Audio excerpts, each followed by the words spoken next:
You're listening to Fizz Free, and this is the perfect episode if you need reminding of the extensive list of harm that alcohol causes. Ruth and Jane peel back the glamorous image and the illusion of what alcohol offers to reveal the ugly truth. We'll also finish on benefits from dropping alcohol out of your lifestyle with an inspirational story that it's never too late to give up a lady in her 90s who's cut alcohol out of her life. Thanks for listening. Let us know your thoughts. This is Shattering the Illusion, episode 4 on Fizz Free.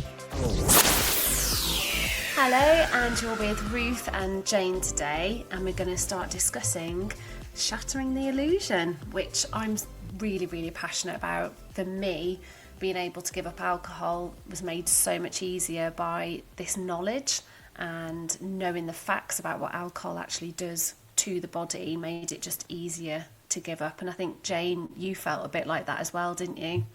Yeah, so by shattering the illusion, you mean like the mindset about what everybody thinks of alcohol and what is normal and the glamorization of it, that sort of thing, yeah? Absolutely, yeah. Because I think there is an illusion around alcohol. Everybody sees alcohol as this tool that people use to relax, to unwind, to maybe become more fun. You know, that classic term, they were really merry. And it's always associated with joyful stuff.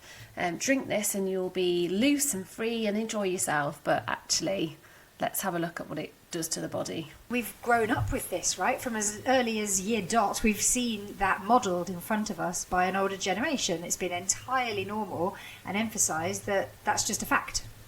Exactly. So I think what we're going to go through today is we're going to look at the facts of actually scientifically what does this poison do to your body, either physically or mentally, because both of them are equally as important. And hopefully for our listeners, it's just going to get them to start seeing the other side. And actually, by the end of it, you hopefully will realise there are zero positives, not even one positive, as to why you need alcohol in your life. Oh, that's quite a powerful statement, actually. When you put it like that, that's really powerful. Not one. Nothing. No, there isn't. Wow. There is not one, and hopefully we'll be able to convince people as to why. So the first thing I think I want to start off with, because it's, for me, in the media at the minute, there's a lot of focus on mental health, and there's a lot of people who throw, the word anxiety into lots of conversations. But there's a lot of people who genuinely suffer, sometimes with quite crippling anxiety. And that can bring on not only emotional effects, but physical effects as well, where they may suffer from palpitations, breathlessness, and just that feeling of tightness, like adrenaline surging through them. Emotionally, it could make them feel really tired, really low. It can lead to depression. And what worries me is that when people go to the doctors with anxiety, because I've had quite a few friends, very close friends, who have suffered with quite crippling anxiety, and not once has the medical professional asked them, how much alcohol do you drink? Have you tried cutting down? One thing I'd say here, Ruth, is what about if to someone that says, well, that's nonsense. Whenever I drink, I just feel great. Are we talking more that this is, the next day, or repeated exposure, or just even one session of drinking alcohol can cause these sorts of effects to different degrees in different people the next day, for example? It's all of the above, really. It is scientifically proven that alcohol not only causes anxiety, if you are at risk or do suffer with it currently, it will absolutely make it worse and deepen those feelings even more. And it's just that spiral then, isn't it? Because people think, well, if I drink it, I'm going to feel better. But what you have to realise is it's a short-term fix. And once that alcohol starts to wear off, what it actually leaves you with are feelings of worsened, heightened anxiety. Yeah, do you know, I think I've gone many years thinking, I'm fine with a short-term fix. A short-term fix is fine. I'll worry about long-term stuff later. But there's only so long you can run away and hide from long-term stuff catching up with you. I think that's a fact as well.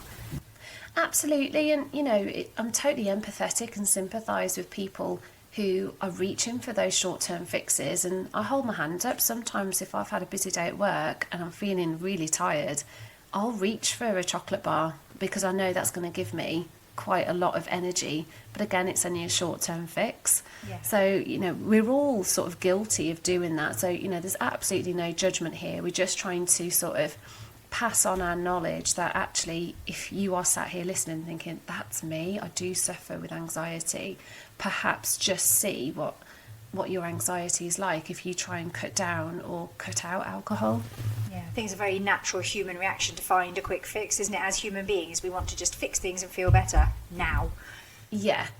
And sort of in line with that, a lot of people, it can be related to anxiety, but if you haven't got anxiety, and this will affect you, stages of sleep, a lot of people say, oh, I didn't sleep well last night. And what concerns me is that a lot of people say, oh God, I need a drink to go to bed. I wouldn't be able to fall asleep without having a drink. It gets me off to sleep really quickly. And that's such a worry because it's that association that you need something to get you to sleep. And unfortunately with alcohol, yes, initially it's got a sedative effect really. And what it does is it does make you more relaxes your muscles, it makes you more tired, so you may get off to sleep quicker. But it is scientifically proven that it actually disrupts your REM sleep, which is your rapid eye movement sleep. And that's the issue right there, because by disrupting that part of your sleep, you never get into a really deep sleep, and then you wake up usually 3, 4, 5 in the morning, struggle to then get back off to sleep, and then eventually if you do get to sleep and wake up again, you feel really tired. And it's so associated with alcohol. If you have got a Fitbit or whatever activity watch you use, have a look on your sleep. Honestly, I can guarantee you, if you are one of these people who abstain from alcohol for 5-6 days and then have a drink, honestly, just please watch your sleep cycles, because it's absolutely true. And heart rate, I think, ties in with that as well, if you're talking physical stuff alongside sleep. Ruth, I was very much sort of caught in that mindset for many, many years. I can't go to sleep without a drink. If I try, I lie there awake and I toss and I turn and I just can't switch off. And so then I kind of accepted it and thought, well, I won't really be able to give up because I clearly need to have drinks to go to sleep. And on the nights when I would try without, I'd feel so uncomfortable that it would send me back to it. And that sort of cycle went on for years, because I thought, if that's going to be how hard it is to get to sleep every time I try not drinking, then I'm not going to be able to live a life like that. I won't be able to go to work, I won't be able to function. And yet, obviously, it's moving through those withdrawal symptoms, which is what that is, to be able to realise that as human beings, we are capable of falling asleep without a stimulant there in the way, which we think is helping. That took me quite a long time to get my head around. I totally believed I couldn't go to sleep without a few drinks to help knock me out. You're absolutely right. And what I love about this is we've got sort of a matriarch in our family, one of the eldest members of the family, and she always had that traditional old thing, a little bit of brandy and pep before bed. Peppermint, it's an alcoholic flavoured peppermint.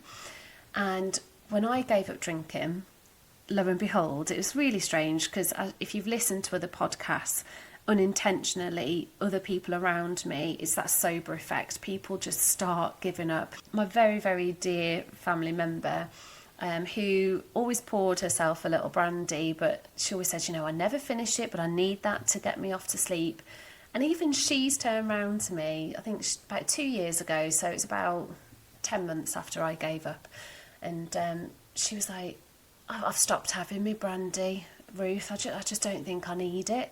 And do you know what? I don't miss it, and I can get to sleep absolutely fine. And this is somebody who's had alcohol in their life. Granted, she's never been a big drinker, but she's always had alcohol in her life at some level, to the point where she was in her 90s and still believing that she needed a little bit of brandy to get her to sleep at night. And now she doesn't. And even at that age, she's made that conscious decision. I don't want this in my life. So the next one I want to talk about, which I think will resonate with a lot of people actually, is your skin. There's a lot of, I suppose, pressure on people to look young nowadays, and there's been a rise in use of Botox and fillers, etc. Now, when you look at those people, are they actually thinking about how what they put in their body can affect how they look? And alcohol is proven to not only cause wrinkles or make them worse, it can make your skin look really dull. It can make your skin really dry because you can dehydrate it through the use of alcohol. And or it can make you look really bloated. And the worst thing, which was one of the things that affected me the most, was it causes and makes worse rosacea. And I was walking around with quite severe red cheeks. They used to flare up quite bad, and I had little lumps on them.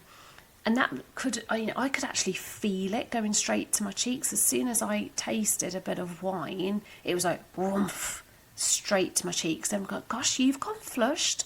What was it like, Ruth? Could we hear that again? Woof. Lovely. Thank you. So, yeah, and, people are spending a lot of money on Botox and fillers, when actually if you tackled your diet, you could actually save yourself a lot of money. Do you know, I didn't see a massive difference in my skin, it's got to be said, but I have a good connection within the Sober Instagram community, and from the pages that I follow there, that it's amazing when people do it before and after, and it's not those classic ones that they've got really poor lighting and a grainy camera and it's an unflattering angle, like weight loss pictures. People do it before and an after, and it's always with better lighting and filters, and I'm never very convinced on those ones. But when people do a face-to-face, side by side, in the same sort of lighting, the same angle, you can't deny the difference for a lot of accounts that post those between actually a lot of it's in the eyes. The sparkle in the eyes is what is a major difference. But again, that smoother, cleaner, brighter, sometimes slimmer change to the face can be remarkable in some people. It really can, and I'm really glad that you've brought up about the eyes being sparkly, because obviously if you are at this level where you can see that your eyes are going a little bit yellow, then there is a technical term, scientific term for that, and that's jaundice. And that's when the liver is quite badly damaged. If you are at that point, I would absolutely recommend you go and speak to a GP or a medical professional to seek some advice on that. So I think that's really important to say. But yeah, what comes to mind with this, I don't know if anyone's seen the article, or I think it may have been on Facebook or Instagram about, was it Michelle? What's her name, Jane? Heaton? Is it Michelle Heaton? Michelle Heaton.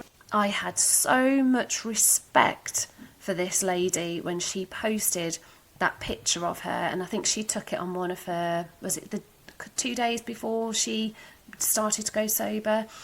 And if you haven't seen it, please Google it, because the level of, what's the word I'm looking for? The level of courage it took to actually post that, to show what her skin was like, what her face was like, and for her the bloatedness was really obvious.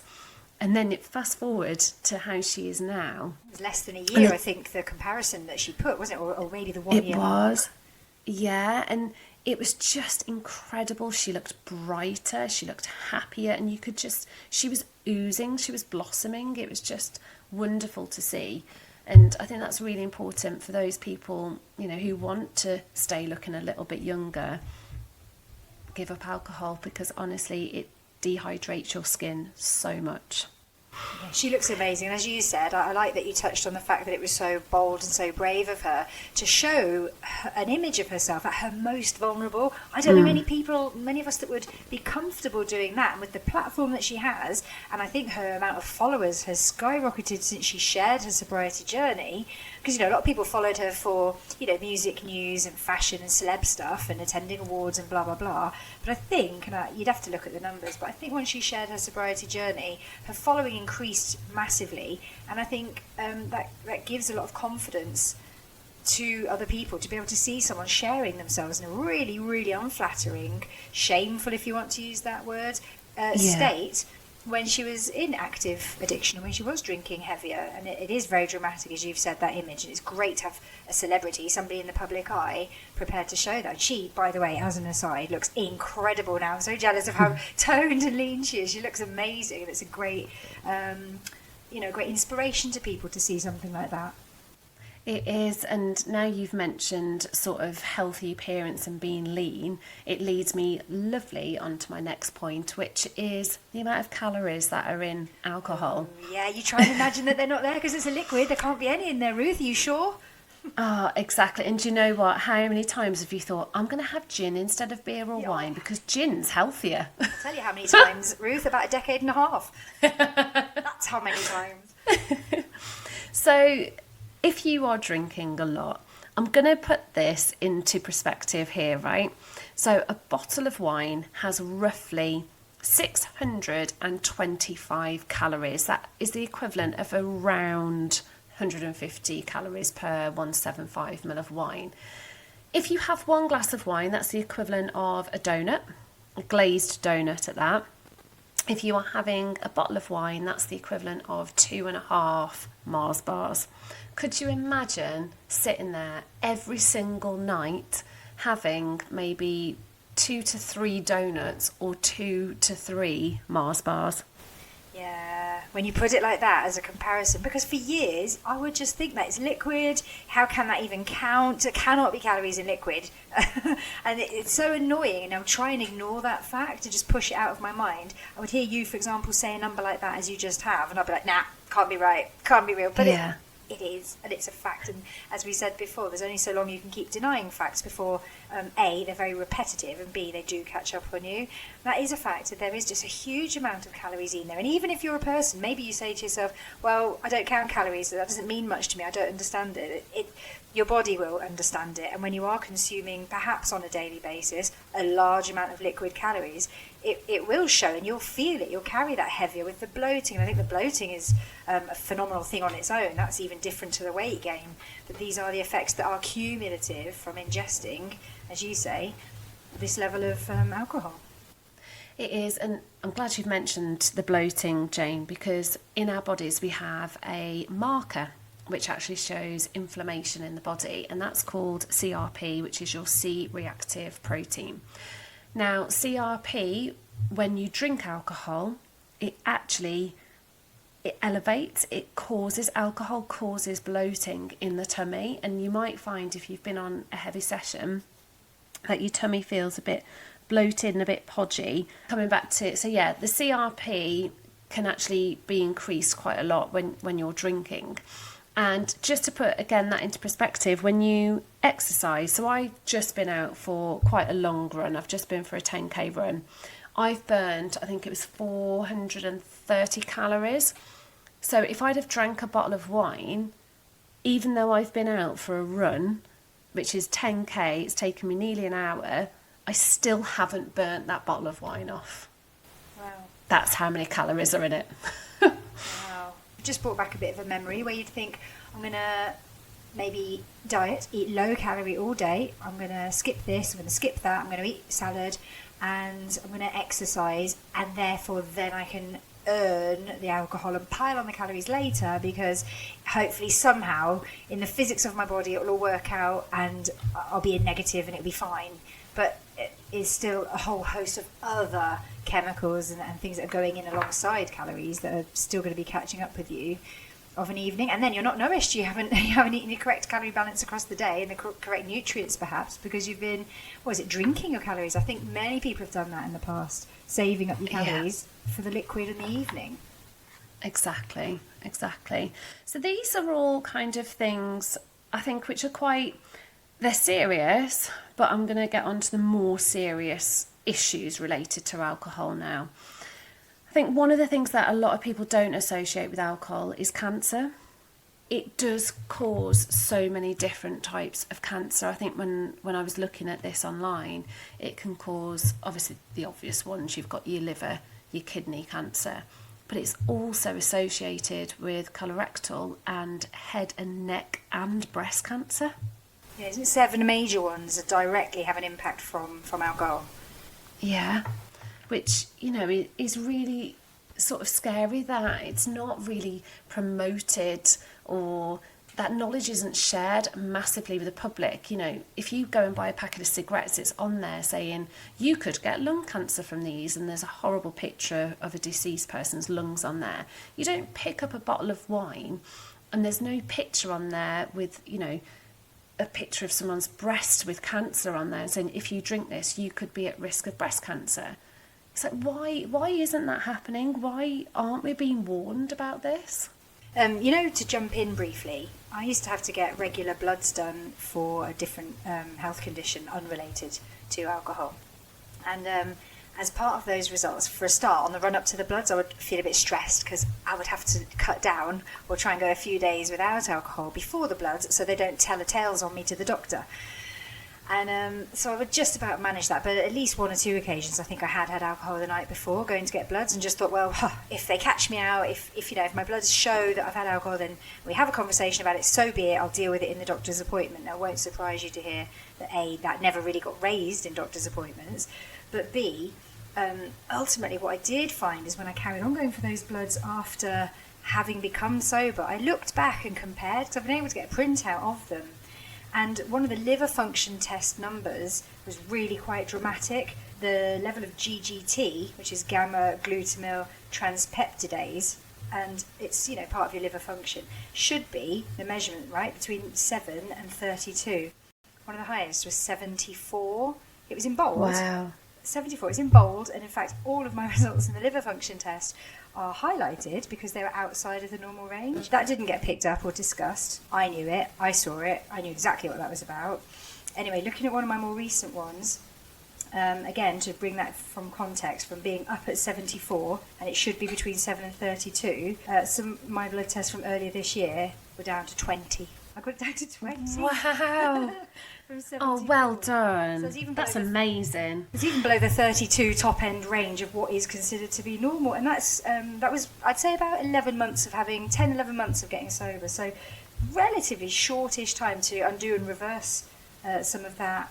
Well, not necessarily. I don't know what level of damage there might have been there, but I do know that liver function test results were waving giant red flags in my blood results that weren't really picked up. But I saw them, and I'm now seeing a reduction in those numbers, which is really satisfying, can give you hope that you can reverse some of this damage. If you wonder or worry, it's too late for me, what's the point? I can't believe that wasn't flagged to you. That's really worrying, especially if you're the type of person, I mean, we've only really recently got these patient online records where we've got access to our blood results in that much detail, but a lot of people are walking around without that information. So if you hadn't looked at that and hadn't got that to compare to and didn't monitor it, there are people who aren't being advised by medical professionals. They're not aware because they're not looking into it themselves, and they're just walking around carrying on doing what they're doing when it could be preventable. These people could be advised and they could put strategies in place to improve their lifestyle, but they haven't got that guidance that they need, which is really frustrating. And I've had a lot of people who have opposed me becoming sober. I've had a lot of people say, oh, well, my liver function test has always been fine. What really concerns me when people say that to me is I've looked into this into quite a lot of detail. So I think never, ever, ever get complacent with it, because the doctors do the most basic of tests at the GP, right? But there are other liver function tests which aren't done as standard. They're not a regular liver test. And the NHS website actually states on there that if your liver function comes back normal on the standard tests that are advised by GPs to do, you can actually show up that you've got significant liver damage on a second set of tests, but they may not request them. It depends, I suppose, sometimes what the bloods are being requested for, and I think in my case the bloods were looking for one set of data in one area. So although it does a whole raft of results, when you go to your appointment with a very busy doctor who's already running 3 or 4 appointments late, click, click, click, here's what we're discussing today for the thing we were looking for, here's your regular prescription, off you trot, and perhaps that's how it can go under the radar a bit. And also, I think we've mentioned this in a couple of our other podcasts, you've got 2 different sets of people. So I think you and Claire were both very much, you needed the confirmation bias that your drinking was okay and that your body was coping with it. You wouldn't look for those tests. I was on the flip side of the coin, where I was wanting lots of different tests for somebody medical to say to me, you need to stop drinking. Your body isn't, responding very well to the level of alcohol you're putting in it. And I think if you've got people who are looking for an excuse and looking for acceptance, they're never going to push for more tests because they actually don't want to know what's going on. But that does bring me on to another point, is that if you are at the point where you've got scarring in your liver, that's irreversible. You cannot get rid of that. However, please don't think, oh, well, it's pointless, I might as well just carry on, because you can cap the scarring where it is and try and make sure the rest of your liver is healthy and will regenerate. So your liver function is to fight disease, it fights infection. It's such an important part of your body. It filtrates all the poisons out and all the negative things you're putting into your body. Now, each time, this is from the NHS website again, each time the liver filters alcohol, some of your liver cells actually die. And there's research to suggest that when those die, we believe the liver can completely regenerate, but sometimes they don't. Those liver cells die and they're just gone, which, it's never, don't think, oh, I can put it off till next year, because each day counts.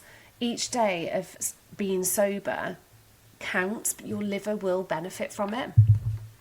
The other bad things, and these are more, again, serious problems, are it definitely causes high blood pressure.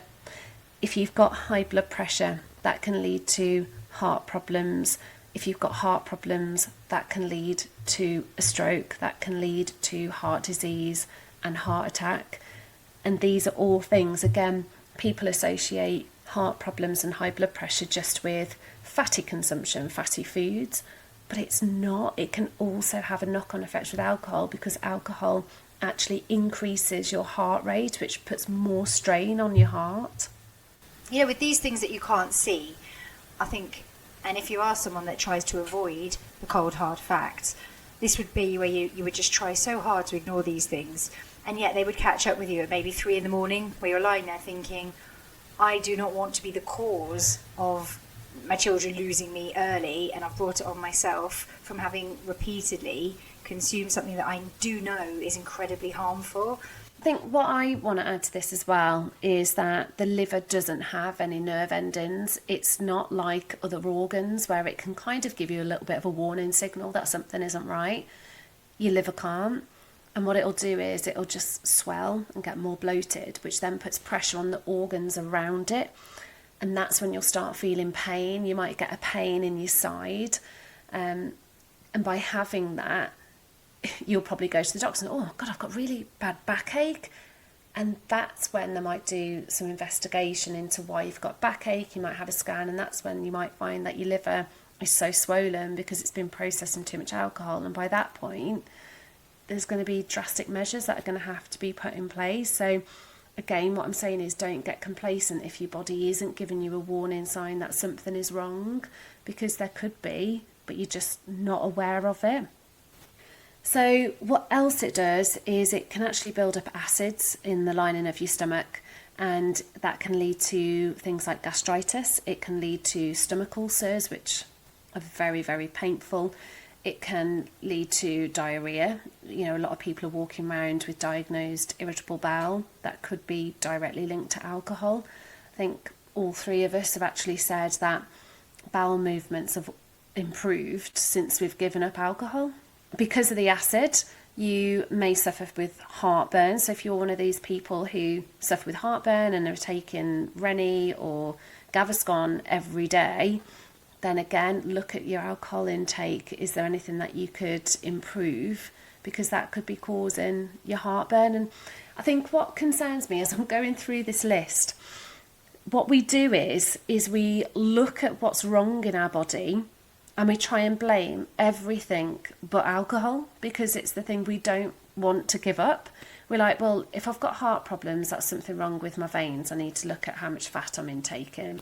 If I'm feeling sick and I've got diarrhea, is it because I've eaten something dodgy the night before? And actually, it could all be linked to alcohol. One of the other things that it does is it widens your blood vessels, so it makes your blood flow quicker. And your blood flows quicker to your skin, which can make you feel hotter. And that's why when we're out and we're drinking, we might feel flushed, we might get quite warm. But then what it does, because your blood's flowing quite quickly, you can cool down a lot quicker. So you might find that if you've been to a club or been out to a restaurant, you've drank, and you're walking home, you start shivering and start dithering because it leaves the heat leaves your body a lot quicker, leaving you colder. One of the other things which I think is really, really important to consider if you are trying to start a family is that it can actually affect fertility, and this is in both male and female. In men, it can lower your testosterone levels and cause impotence, which obviously isn't going to be great when you're trying for a baby. And one of the other things which, when I was doing my research, because most of this I knew from all the books that I'd read, but another thing that I found out it affects is the amount of calcium that's in your body, and that can actually lead to lower levels of calcium, which causes weak bones, which can then lead to osteoporosis, which we're all prone to the later we get on in life. It is sort of something that happens as we get older, but alcohol can directly affect that. That's an interesting one that I wasn't aware of. I was reading some stuff about menopause recently, and how, you know, weight-bearing exercises are recommended as you reach the age of 40 or over anyway. And let's just say you're going through some of the symptoms of menopause and perhaps thinking that alcohol is helping you feel better of an evening. So although you've got natural age-related kicking in, you could actually then be compounding it and making it worse with alcohol on top. Yeah. I think one of the other things that alcohol can do to you is it makes you a little bit more, what's the word, like loose and free. And the danger with that is it stops you having the ability to assess risk. When we're on it and we're seeing things clearly and we haven't got alcohol in our system, we're thinking, right, so if I cross this road now, I've got to check for a car. That person looks a little bit dodgy, I'm going to walk the other way. And you constantly assess your situation and your surroundings. When you have had a drink, your reactions are slower. You are more likely to take risks. I've been in a situation where I've nearly got knocked over because I've just stepped into a road because I haven't seen a car, I haven't been aware of the risks around me.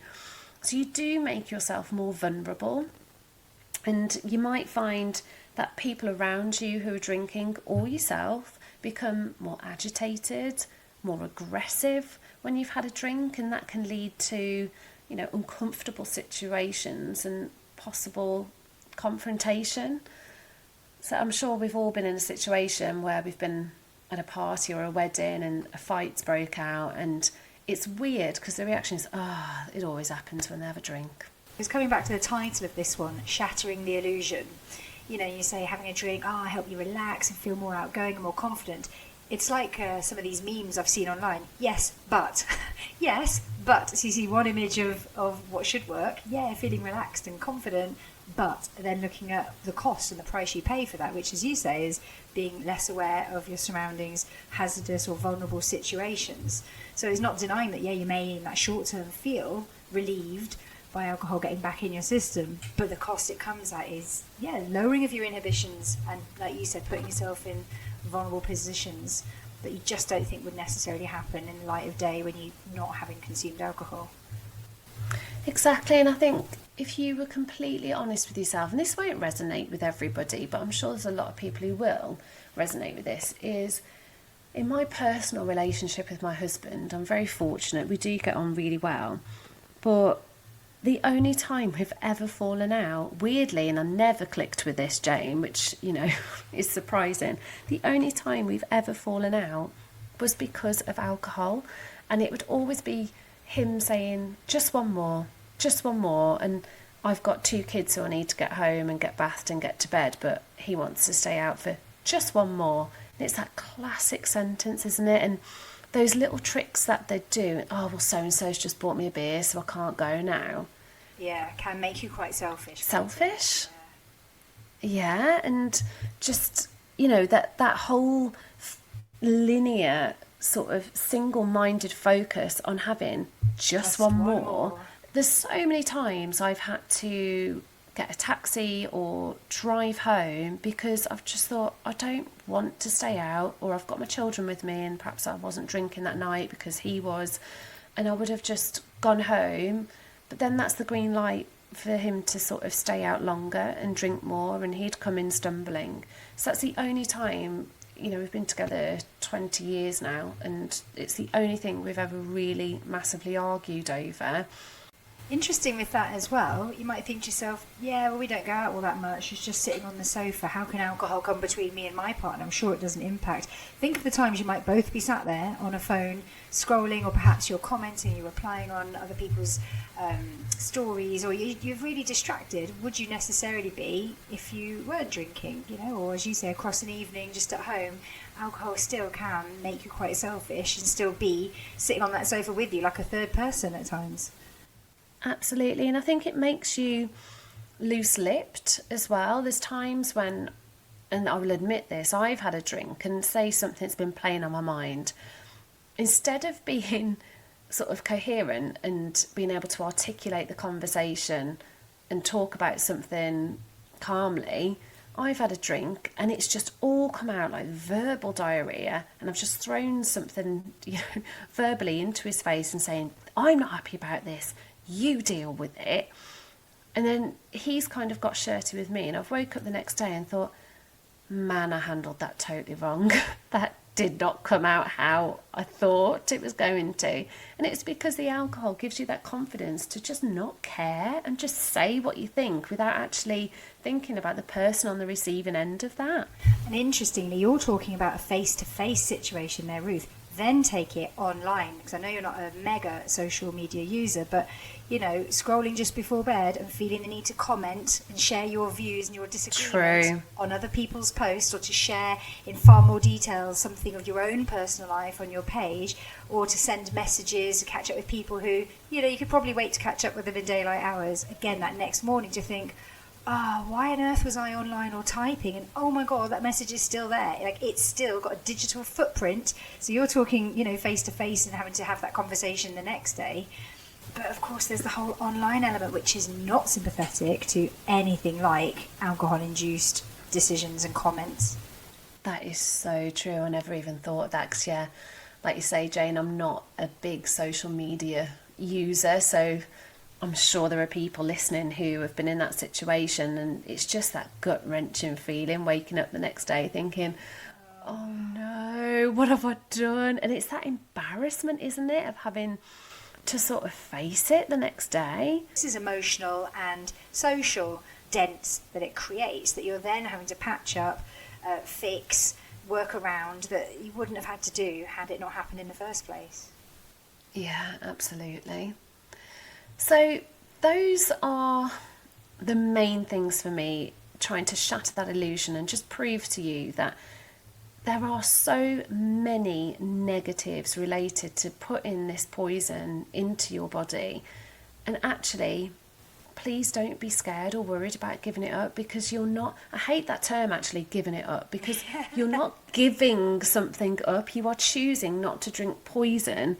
But I'm going to flip this on its head now, and I'm going to talk you through the positives. So you have chosen to take poison out of your life. Let's have a look at actually how this is going to positively impact you. You will be cutting the risk of reducing your risk of possibly causing 7 different types of cancers and liver disease. You will definitely start to sleep better, and I don't want to put you into a false sense of illusion here, because some people won't experience this on night 1 or night 2. There's a lot of things your brain has to process. You might have been drinking to avoid situations or to cope with some feelings that are difficult and uncomfortable, but eventually your sleep will get better. You will be able to deal with stress and anxiety better along the line. Your skin may be boosted in appearance. It may look more hydrated. It might look brighter. You'll lower your blood sugar. You may feel like you've got a better wake-up mood in the morning. It might boost your mood and make you feel brighter. You may lose weight, your heart will get healthier, your blood pressure may lower, your relationship may improve, your sex life may improve, you might get rid of headaches. Jane, are there any more? Because I could go on and on and on. Ruth, I'm not convinced. If only there was a way you could persuade me. Do you know what? One thing I actually want to jump in and say, though, you know, when you said you wanted to do this one today about shattering the illusion, I was thinking more about situational stuff, actually, about, well, how will I spend my Friday nights? What will I do on holiday? How can I escape boredom? You know, the go-to illusionary excuses, if you like, of why people drink. And ultimately, you know, a lot of these come down to self-care. You can do loads more self-care activities. It's so held in your mind that must involve reward and having alcohol when you're able to do other things. And then you think, but that's going to make me boring. I don't want to be boring. Yeah, maybe, but boring to who? That's the question. But whose opinion are we so worried about being boring in front of? Is your concept of boring the same now as it was 25 years ago? Possibly not, you know. And can we replace so many of them with self-care, with nourishing ourselves, resting ourselves, taking up hobbies that we might not have touched for years, that we thought we'd outgrown, without the alcohol? You know, that illusion that you can't have fun without it, you can challenge that yourself in many different ways. What I'd like to add here is that if you feel alcohol gives you more confidence and makes you more fun, you've got to remember that is still you, that is in you. And it's kind of, people just use alcohol to gain the confidence to get that out. But honestly, I found, perhaps it's taken me a while to sort of build up, but I've been to places where I've had to dance, I've done karaoke. And initially, I remember getting up on the dance floor and thinking, oh gosh, I feel like everyone's looking at me. Oh, I've got that step wrong. Oh, I can't dance. But eventually you look around and you just think, no one actually gives a damn that I'm on this dance floor. They're just involved in their own little world, doing their own little thing and having a little boogie by themselves and enjoying the atmosphere and, you know, the sort of hype of the party. It's actually identifying that that's just your self-conscious thoughts that are there. And eventually we gain momentum and we gain confidence with this. And after that first initial dance on the dance floor, the next time I got up, it was easier. And the next time I got up, it was even easier, to the point where I feel really quite confident now, just getting up onto the dance floor and having a little dance, or getting the karaoke mic and having a go at that. You know, it does take time, and I think you've just got to be patient with yourself and not force yourself into uncomfortable situations, because I think as soon as you start to really force yourself into those situations is the point where you may lose your confidence because it may be too difficult. So it's little stepping stones. I don't think I'd realised how much confidence can come into this. I think I've mentioned before, I spent many, many years feeling very low about myself and assuming that I wasn't, you know, strong enough to be able to do this. I hope my kids grow up always feeling so confident in their own skin that they don't feel the need to enhance that and get Dutch courage, as you call it, or, you know, lose their inhibitions with alcohol. It'd